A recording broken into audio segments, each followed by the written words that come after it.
has brought us here. 19 years ago, our church was founded with a mission to spread God's love. And today, we stand as a testament to His faithfulness, grace, and the unwavering dedication of our church community.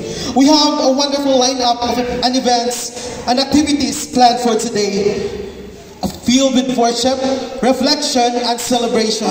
But before we dive into the festivities, let's start by inviting God's presence to guide us through this day. So let's rejoice together in this 90th church anniversary celebration. Let's lift our voices in praise, our hearts in thanksgiving, and our hands in service as we continue this incredible journey of faith. Once again, welcome to this special occasion, and may God continue to bless our church abundantly. Amen.